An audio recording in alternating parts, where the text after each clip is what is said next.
Assalamualaikum warahmatullahi wabarakatuh. Jumpa lagi dengan saya guys, TM React TV, yaitu channel kedua dari Mas Tam Official. Apa kabar kalian semua? Mudah-mudahan tetap dalam keadaan sehat walafiat, dipermudahkan segala urusannya dan juga dilancarkan rezekinya. Amin amin ya rabbal alamin. Oke guys, bagi kalian yang baru bergabung di channel ini, jangan lupa ya terus sokong channel ini dengan cara klik tombol subscribe-nya, like dan bantu share biar channel ini terus berkembang, biar bersemangat yaitu nge-reaction video-video berikutnya guys. Oke guys, dalam kali ini saya ingin nge-reaction salah satu video yang cukup menarik, yaitu apakah Indonesia sudah pantas menjadi negara maju. Oke guys, langsung saja kita lihat kupasannya seperti apa. Let's go. Ternyata Indonesia cuma menang euforia. Oh ya, kita tahu guys, Kenapa? Indonesia Karena kita bakal masalah disalib tawuran Malaysia nomor satu sebagai ya. negara maju. Walaupun ya nyaring banget nih soal Indonesia emas, Indonesia emas. Nyatanya Indonesia cemas. Aduh, Kita alamak. bakal kalah nih sama negara tetangga kita. Nah, supaya jadi negara kaya, mereka cukup melakukan peningkatan $500 saja Oh. dari pendapatan tahunan setiap warga. Nah, nanti kita amati ya. Salah satu hal atau sektor-sektor yang membuat Malaysia jadi industri semikonduktor. Tapi yang nggak banyak orang tahu adalah blueprintnya sudah dirancang 5 dekade lalu. Kita belajar dari point of view kita hari ini. Nah, teman-teman, masalahnya ya, kita ini punya banyak materi untuk membuat produk yang sama. Kenapa industri kita di situ-situ aja? Apakah Malaysia memang sudah layak jadi negara yang lebih maju? Dan kita juga akan bahas bersama di konten Behind the Business hari ini. Bersama saya, Tom MC Ifle. Ya, founder jangan lupa Top Tips guys, Indonesia. subscribe channel beliau.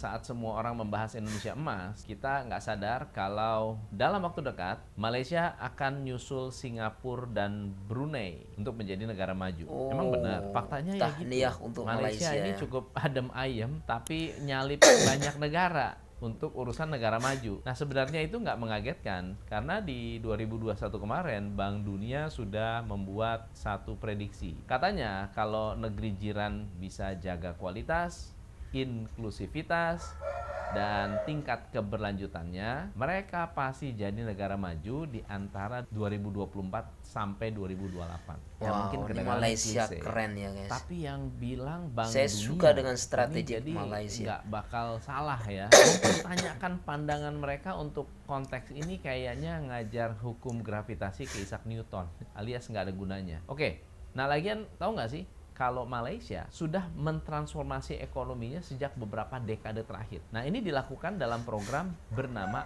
RMK atau Malaysia Plan. Ini adalah rencana pembangunan nasional jangka menengah yang dibuat oleh pemerintahan mereka sejak tahun 1956. RMK layaknya seperti blueprint di dalam bisnis dan on point juga.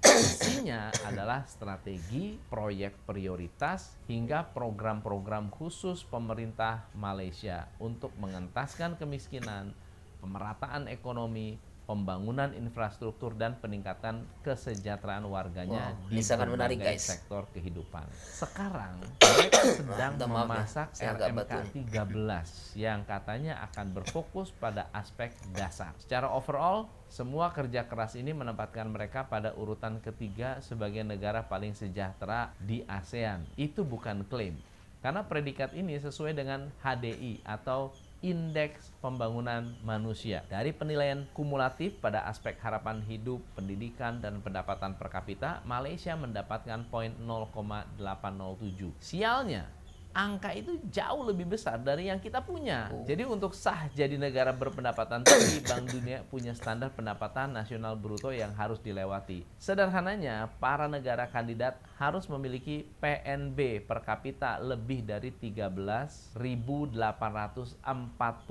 US dollar.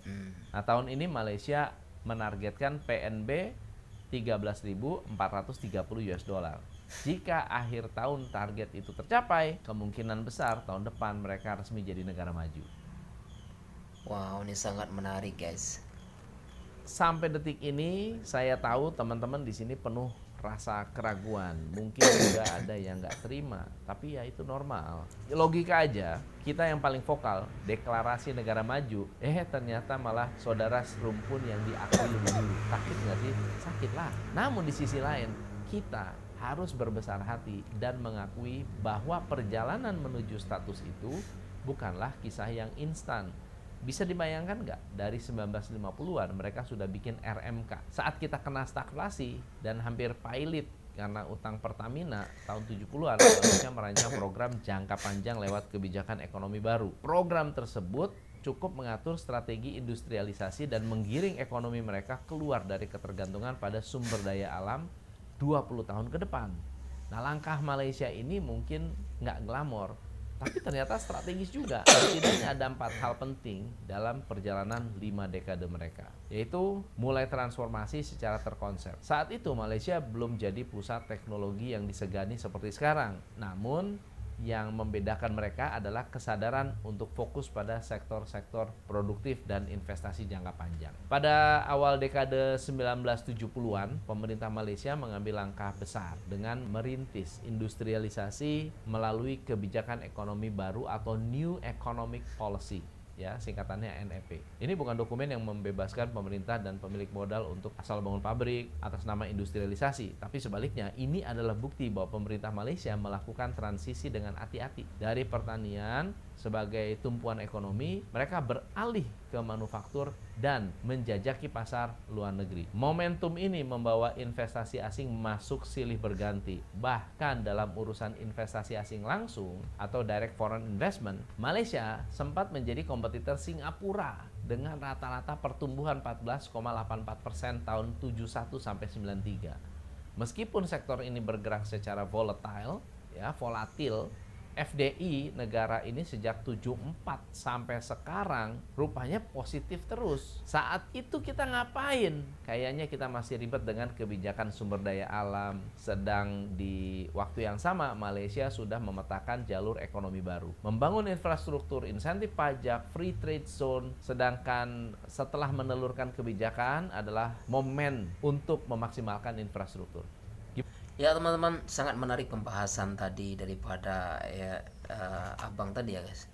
Oke, mudah-mudahan ini bermanfaat dan menjadi bahan pengetahuan untuk kita semua ya, bahwasanya Indonesia mudah-mudahan layak kedepannya menjadi negara maju, dan mudah-mudahan ini cepat-cepat tercapai ya guys, untuk kemakmuran rakyat.